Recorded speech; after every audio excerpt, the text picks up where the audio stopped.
Retro media நேயர்கள் வணக்கம். இன்னைக்கான சினிமா அப்டேட்ஸ். உங்கள் எல்லாருக்கும் தெரியும், டூட் திரைப்படம் தீபாவளிக்கு ஸ்பெஷலாக ரிலீஸ் ஆகிருந்தது.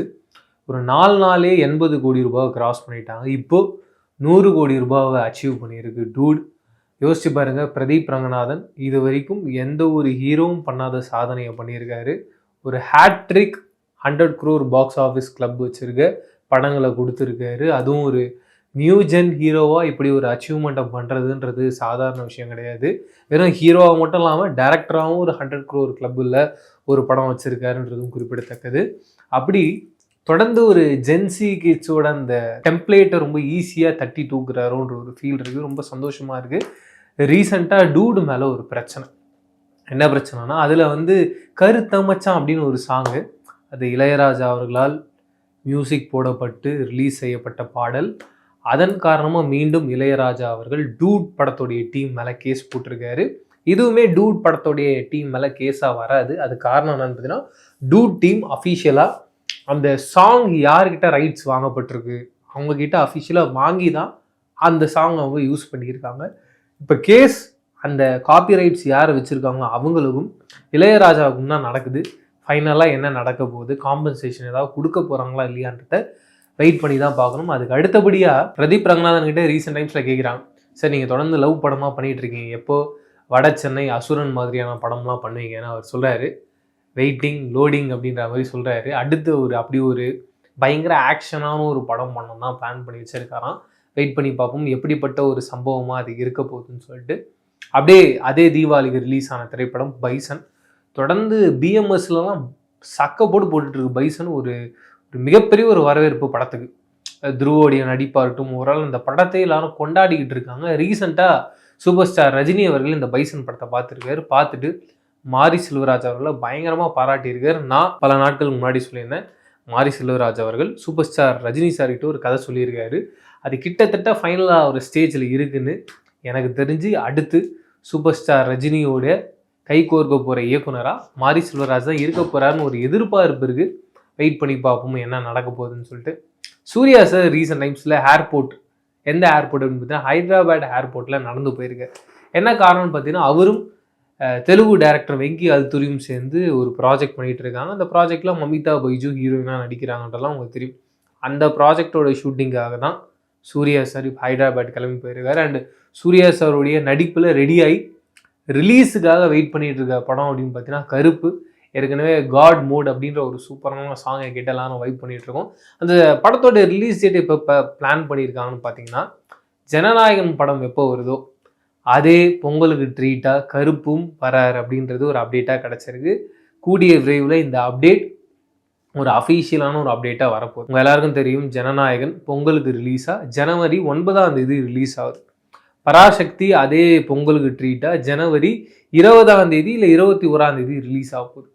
கருப்பு பொங்கலுக்கு ட்ரீட்டாக 23 ரிலீஸ் ஆக போகுதுன்ற அப்டேட் கிடச்சிருக்கு.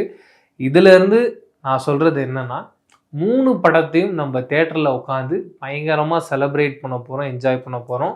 எல்லா படத்துக்கும் ரொம்ப அழகான ஒரு டைம் கேப் இருக்குது. அதனால் 3 படமும் தேட்டரில் மிகப்பெரிய அளவில் வசூல் சாதனை ஈட்ட போகுதுன்றதுல சந்தேகமே இல்லை. வெயிட் பண்ணி பார்க்கலாம் என்ன நடக்க போகுதுன்னு. அதுக்கு அடுத்தபடியாக ஜனநாயகனில் விஜய் அவர்கள் அண்ட் பாபி டியால் தான் வில்லனாக நடிச்சிருக்காரு. நீங்கள் எல்லாரும் கங்குவா அப்படின்ற படத்தில் பார்த்துருப்பீங்க. கங்குவாவில் பெரிய அளவில் மனசில் நிற்கலை அப்படின்னா, அனிமல் படத்துலையும் அவர் தான் வில்லனாக நடிச்சிருக்காருன்றது குறிப்பிடத்தக்கது. அவருக்கும் விஜய் அவர்களுக்கும் பயங்கரமான ஆக்ஷன் சீக்வன்ஸ் இருக்கும் படத்தில். அப்படி ஒரு ஆக்ஷன் பார்க்குறவங்க எல்லாரும் மிரண்டு போய் பார்ப்பாங்க அப்படின்றது ஒரு அப்டேட்டாக கிடச்சிருக்கு. அதையும் உங்ககிட்ட ஷேர் பண்ணிக்கணும்னு நினச்சேன். அண்டு அனிமல்லேருந்து அப்படியே கனெக்ட் பண்ணோம்னா, சந்தீப் ரெட்டி வாங்க, அவர் தான் அந்த படத்துடைய டைரக்டர். இப்போ அடுத்து பிரபாஸ் அவர் வச்சு ஸ்பிரிட் அப்படின்ற ஒரு படத்தை பண்ண போகிறார். இந்த படத்தோடைய ஹீரோயினாக திருப்தி திம்ரியை தான் லாக் பண்ணியிருக்காங்க. அவங்க அனிமல்லையும் நடிச்சிருந்தாங்க. அண்டு இந்த படத்தை பொறுத்த வரைக்கும் என்ன சொல்கிறாங்கன்னா, அடுத்த வருஷம் ஜனவரியிலேருந்து ஷூட்டிங் ஸ்டார்ட் பண்ணிடலான்ற மாதிரி பிளான் பண்ணியிருக்காங்களாம். அண்டு ஸ்டார்ட் பண்ணாங்கன்னா 6 மாதம் பிரேக்கே இல்லாமல் ஷூட்டிங் இருக்க போது. டுவர்ட்ஸ் த எண்டில் ப்ரீ ப்ரொடக்ஷன்லாம் முடித்து படத்தை ரிலீஸ் பண்ணிட்டு தான் சந்தீப் ரெட்டி வாங்க அடுத்த படத்துக்கு போவார். அதுதான் அவருடைய ஸ்டைலு. ப்ரீ ப்ரொடக்ஷனில் ஒரு பெரிய டைம் எடுத்துப்பார் அப்படின்றத சொல்கிறாங்க. பெரிய எக்ஸ்பெக்டேஷனில் இருக்குது படம் எப்படி இருக்க போகுதுன்னு. இதில் நமக்கு இன்னொரு நியூஸ் கிடச்சிருக்கு. என்னன்னா, சந்தீப் ரெட்டி வாங்க இந்த ஸ்பிரிட் படம் மூலயமா ஒரு காப் யூனிவர்ஸை ரெடி பண்ணுறாரு. அடுத்தடுத்து இந்த காப் யூனிவர்ஸ்ல நிறைய படங்கள் வரும். அதுவும் இந்த ஸ்பிரிட்டை பொறுத்த வரைக்கும் இது பார்ட் 2 தான். இதோட ப்ரீக்வல் ஒன்று இருக்குது. அந்த ப்ரீக்வல் கதை எப்படி இருக்குன்னு பார்த்தீங்கன்னா, ஒரு மும்பையில் ஒரு போலீஸ் ஆஃபீஸர் பயங்கர ரகடாக இருப்பார். அப்படி ஒரு ஸ்டோரி லைன் இருக்குது பிரபாஸுக்கு. அந்த ஸ்டோரி லைன் தான் ஸ்பிரிட்டோடைய பார்ட் 1. அதை இந்த பார்ட் 2 ரிலீஸ் பண்ணதுக்கப்புறமா தான் ரிலீஸ் பண்ண போகிறாங்கலாம் சொல்கிறாங்க. கேட்கும் போதே கூஸ் பம்ப்ஸ் கேரண்டி அப்படின்ற மாதிரி இருக்குது. வெயிட் பண்ணி பார்க்கலாம். அண்ட் ஜூனியர் என்டிஆர் அவர் இப்போ கேஜிஎஃப் இயக்குனரோட ஒரு ப்ராஜெக்ட் பண்ணிட்டு இருக்காரு. அந்த ப்ராஜெக்டோடைய பேர் டிராகன். அந்த படத்தில் ஹீரோயினா ருக்மணி வசந்த் நடிச்சிட்டு இருக்காங்க. ஏதோ ஒரு கிரியேட்டிவ் டிஃபரன்ஸ் இருக்க காரணத்துக்காக அந்த படத்தையே ஒரு ஆள் ஸ்கிராப்பில் போட போகிறாங்கன்ற மாதிரி நியூஸ் இப்போ சோஷியல் மீடியாவில் பரவிட்டு இருக்கு. எனக்கு பர்சனலாக கேட்கும்போது ரொம்ப கஷ்டமாக இருந்துச்சு. ஏன்னா ஜூனியர் என்டிஆர்ன்ற ஒரு பயங்கரமான ஒரு ஹார்ட் ஒர்க்கர். அண்டு பிரசாந்த் நீலோடைய படங்கள்லாம் பார்த்துருக்கோம். லார்ஜர் தென் த லைஃபாக மிரட்டுவர். இவங்க 2 பேருடைய காம்பினேஷனில் ஒரு படம் வரப்போகுதுன்னும் போது என்னோட எக்ஸ்பெக்டேஷன்றது பெரிய அளவில் இருந்துச்சு. அந்த ப்ராஜெக்ட் ஆரம்பித்து இந்த சூழ்நிலையில் இப்படி ஒரு நியூஸ் வருதுன்னு நினைக்கும் போது மனசுக்கு ரொம்ப கஷ்டமாக இருந்துச்சு. என்ன காரணத்துக்காக அது நடக்குது அப்படின்றது தெரியல. சப்போஸ் அது ஃபேக் நியூஸாக இருந்தால் சந்தோஷப்படுற ஆளாக நானாக தான் இருப்புன்றதுல சந்தேகமே இல்லை.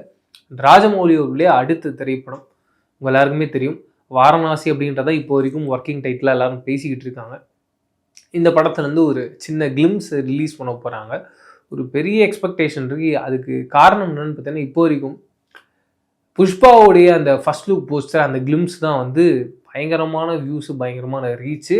அந்த ஃபர்ஸ்ட் லுக்கை பிரேக் பண்ணுற மாதிரி அடுத்து ஒரு ஃபர்ஸ்ட் லுக் வரலை.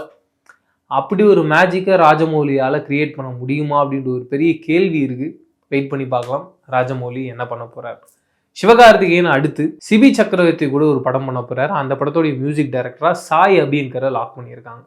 அதுக்கு முன்னாடி சிவகார்த்திகேயன் வெங்கட் பிரபு கூட ஒரு படம் பண்ண போகிறார். அந்த படத்தோடைய மியூசிக் டைரக்டராக அனிருத் லாக் பண்ணியிருக்காங்க. அந்த படத்தோடைய ஷூட்டிங் நவம்பர் மாதமே போக வேண்டியது. பட் ஒரு சில காரணங்களால் அந்த படத்தோடைய ஷூட்டிங் ஜனவரி மாதம் ஸ்டார்ட் பண்ணுறாங்கன்ற அப்டேட் கிடச்சிருக்கு. அது வந்து ஒரு சைஃபை த்ரில்லர்ன்ற மாதிரி பேசிக்கிறாங்க. வெயிட் பண்ணி பார்ப்போம் எப்படி ஒரு ட்ராவலில் இருக்க போகுதுன்றத.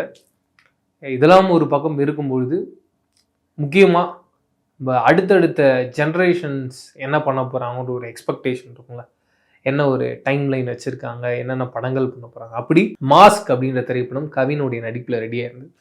அந்த திரைப்படம் இப்போது ZEE5 வாங்கியிருக்காங்க அவங்களுடைய டிஜிட்டல் ரைட்ஸ் அப்படின்றது அப்டேட்டாக கிடச்சிது. ZEE5 டிஜிட்டல் ரைட்ஸ் வாங்கினாலே சேட்டலைட் ரைட்ஸும் அவங்க தான் வாங்குவாங்க. வெயிட் பண்ணி பார்க்கலாம். அந்த அஃபீஷியல் அனௌன்ஸ்மெண்ட்டும் கூடிய விரைவில் வரும்ன்ற ஒரு எதிர்பார்ப்பு எனக்கு இருக்குது.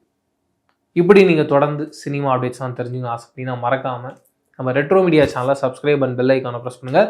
வேறு ஒரு வீடியோவில் சந்திக்கிறேன். அதுலேயும் டெடாவை வச்சுருங்க. நான் பிரவீன் KS. பாய்.